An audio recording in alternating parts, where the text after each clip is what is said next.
સમાજ પૈસાદાર નથી થયો, એની સમજણ ઘટી છે ને, એટલે બેફામ ખર્ચા કરીને આજે જ્વાળામુખી ઉપર બેઠો છે.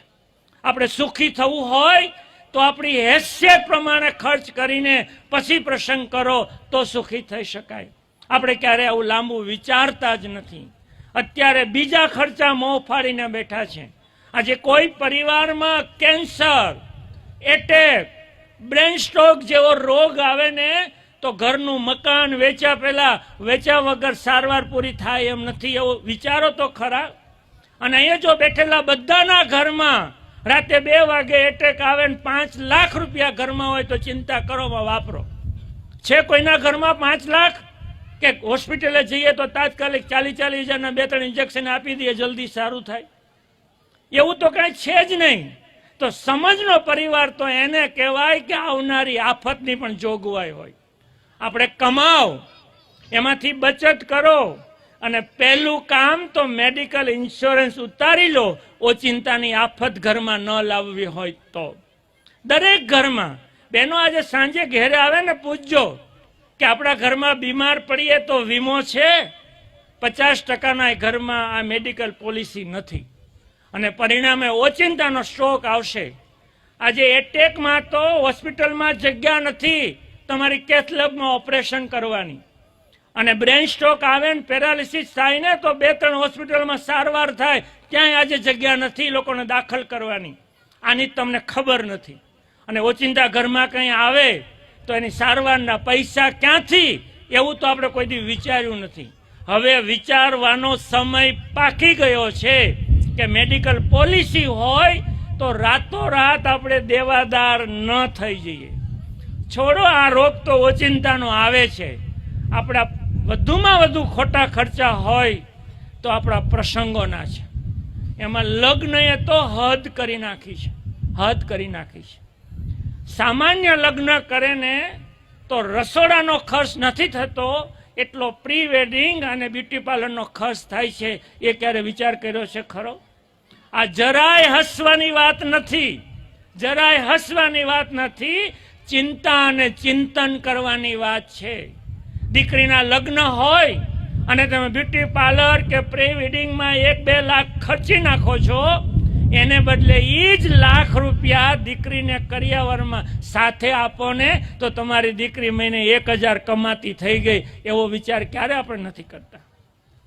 હવે તો દીકરીને તમે લગ્ન કરો ને તો જો તાકાત હોય તો 1 લાખ 2 લાખ એને હારે આપો, જેથી કરીને એ સમાનભેર જિંદગી જીવી શકે.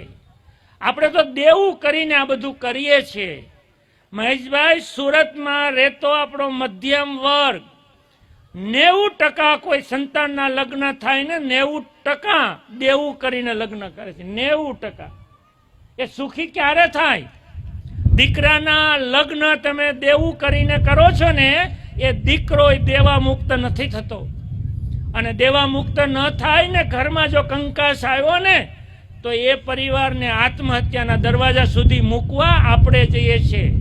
આ ઢોલ વગાડીએ છીએ ને એ જાન માટે નહીં, આ દેવાના ડુંગરમાં દાખલ કરવા માટે આપણે ઢોલ વગાડીએ છીએ કે આવ હવે તું આવી જા.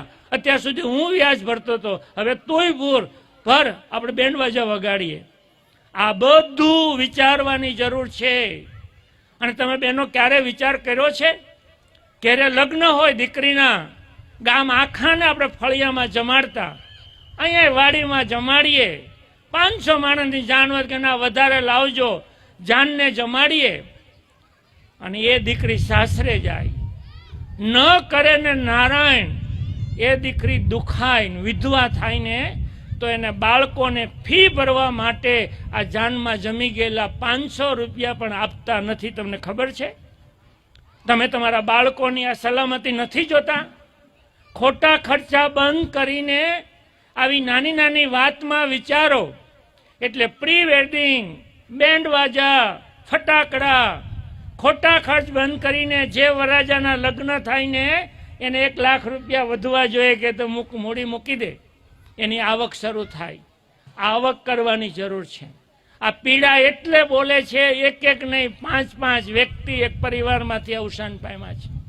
અને આવું તો અસંખ્ય પરિવારમાં ચાલી રહ્યું છે.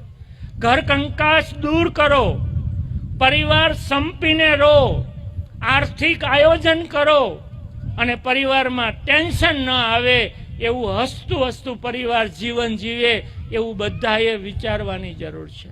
અને ચાલો બાળકોને એક આપણે પૈસાનું ઝાડ ઉગાડતા શીખવાડવું છે. અહીંયા જેટલી મમ્મી અને દાદીઓ બેઠી છે, આ બહેનો તમને એટલે વાત કરું છું કે તમારા પર મને વિશ્વાસ છે કે તમે એટલું કરશો, એટલે તમને વાત કરું છું. તમારે બાળકોને આવતા મહિનાથી કમાણી કરવાના છે. બાળકને ક્યારે કીધું છે તમે કે આ તારી મૂડી કહેવાય, આ મૂડીને વ્યાજે આપ તારી આવક થશે? આવું શીખવાડવાનો મા તરીકેનો રોલ તમારે આજ સાંજેથી શરૂ કરવાનો છે. બહુ હેલું છે. બાળકની પોતાની આવક ક્યારે થાય? એ કંઈક જતું કરે, એનો આનંદ જતો કરે ને એના બદલામાં પૈસા મળે ને તો એ કમાણી કરી કહેવાય. ચાલો, બહુ હેલું છે. આજે સાંજે ઘેરે જઈને તમારે કહેવાનું, પપ્પા છોકરા પપ્પાને કે આપણે આવતીકાલે હોટલમાં જમવા જવું છે પપ્પા. તો કોઈ પપ્પા ના પાડે એમ નથી. સારું, કાલે જાશો. પછી કાલ સાંજે જતા પહેલા બેસો પપ્પા. બાળકોને આવું શીખવાનું. પપ્પા આપણે હોટલમાં જમવા જાય તો કેટલો ખર્ચો થાય? તો પપ્પા કે 1000 તો થાય.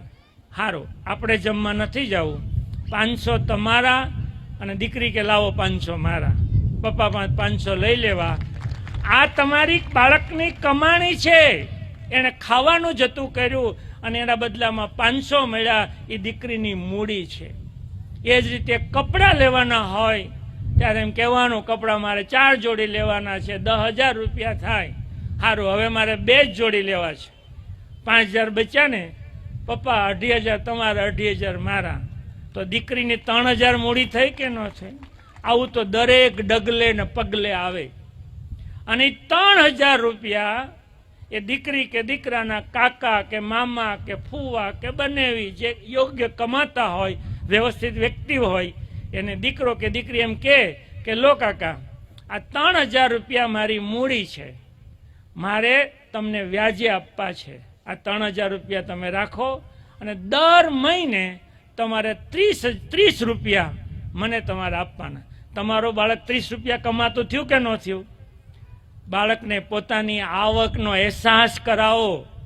એ નાનું હતું ને દૂધ નહોતું પીતું ત્યારે વાટકીમાં આંગળી બોળી થોડી ખાંડ પણ હારે લઈ એને જીભે લગાડતા હતા અને બાળક દૂધ પીતું હતું. બાળકને સમજાવો કે તારી પોતાની મૂડીને કામ લગાડ. બાળક હજી નાનું છે ત્યાં 30 રૂપિયા દર મહિને કમાય છે અને એવી ખબર પડી જશે ને કે આ તો આવક સારી, હું પોતે વાપરી શકું અથવા તો પાછા એને રોકી શકું, તો બાળક ખોટા ખર્ચા બંધ કરી દેતું થશે અને કોલેજ પૂરી કરશે ને ત્યાં એ 5-10 હજાર રૂપિયા એના રોકાણમાંથી કમાતું થઈ જશે.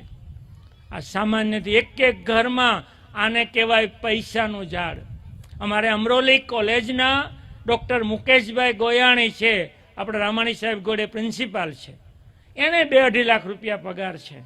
બીજી બધી તો રોકાણ કરે છે, પણ દરરોજ ઉઠે સવારે, નાસ્તો કરે અને નાસ્તાના ટેબલ ઉપર જેને દીકરી દેખતી હોય એમ દરરોજ 1,000 એફડી બેંક ઓફ બરોડામાં મૂકે. દરરોજ દિવસ ઉગે અને દીકરીના નામે 1,000 રૂપિયા મૂકે છે. એ દીકરી 21 વર્ષની થશે ને ત્યારે 1.5 કરોડ રૂપિયા આવશે અને પૈસાનું ઝાડ કહેવાય. જે દિવસે તમને બચત અને એનું તરત રોકાણ અને રોકાણની આવક બરાબર સમજાઈ જશે ને ત્યાં બેઠેલી તમામ બહેનો કમાતી થઈ જશે. દીકરીના લગ્ન હોય, મારે એવી સમજણી દીકરી જોવી છે કે દીકરીના લગ્ન હોય ત્યારે એમ કે પપ્પા ખર્ચ કરોમાં, તમારે દેવું તો કરવાનું જ નથી. અને છતાંય પપ્પા પહોંચતા હોય તો એમ કે મને 3 લાખ રૂપિયા મારે એફડી આપી દો. તમે 3 લાખ રૂપિયા ખોટો ખર્ચ, એને પ્રી વેડિંગ ન કરાવ્યું, આખું ઘર બ્યુટી પાર્લરમાં ન ગયું, ફટાકડા ન ફોડ્યા, મોટું જમણવાર ન કર્યું અને 3 લાખ રૂપિયા માત્ર દીકરીને આપ્યા હોત તો તમારી દીકરી દર મહિને 3,000 રૂપિયાની કમાણી કરતી હોત. આ કમાણી સામાન્ય નથી બહેનો. આ સમયમાં સમાનભેર જિંદગી જીવવી હોય તો પોતાની કમાણીની જરૂર છે, યાદ રાખજો. જેને પણ સમાનભેર જીવવું હોય એને પોતે કમાવવું પડશે. અને એ બહેનોને કમાવા માટેનો સૌથી મોટો હથિયાર છે બચત કરો. મહેશભાઈ, અમારે એક બિલ્ડર છે, GR આસોદરિયા સાહેબ, રઘુવીર બિલ્ડર્સ. એ અહીં સુરતમાં આવ્યા, CA હતા, તરત પ્રેક્ટિસ શરૂ કરી અને દેહમાં એની જમીન હતી. ત્યારે એણે એવો સંકલ્પ કર્યો કે દેહની જમીનનો જે ઉપજ આવે એની પત્નીને કે હું તને આપીશ. અને એ બેને દર વર્ષે જે દેહની ઉપજ આવે એને પત્નીને આપે. પત્ની પૈસા એના કંપનીમાં જ વ્યાજે આપે, એનું વ્યાજ મેળવે. વધુ પૈસા થયા તો એકાદું મિલકત રાખે. એમ કરતા કરતા આજે એ સાહેબના પત્ની ઓછામાં ઓછી 10 કરોડ રૂપિયાની મિલકત એક મહિલા ધરાવે છે. તમે જિંદગીમાં નહીં જોવો 10 કરોડ, પણ તમે ધારો તો તમારા ઘરમાં પૈસાનું ઝાડ વાવી શકશો. કરો આજથી શરૂઆત. હું એક રઘુભાઈ સોજિત્રા છે એને ઓળખું છું. આવો જ એક કાર્યક્રમ હતો, મને બેનનું નામ યાદ છે, મધુબેન. બચતની વાત કરી. એ મધુબેન ઊભા થઈને એમ કીધું કે હું મને ઘરે વાપરવા આપે એમાંથી બચાવું, વધારે પૈસા માગું એમાંથી બચાવું, હું એને કંપનીમાં જ પાછા વ્યાજે આપું. મારી દીકરીના લગ્ન થયા ને તો મેં મારી પોતાની મૂડીમાંથી 20 તોલા ઘરેણા મેં મારી દીકરીની મા તરીકે આપ્યા છે, મારી કમાણીમાંથી. ક્યારેક મારી કમાણીનો આનંદ તો બહેનો લેતા શીખો. એ લેતા ત્યારે શીખી શકાય આપણે બચત કરીશું તો.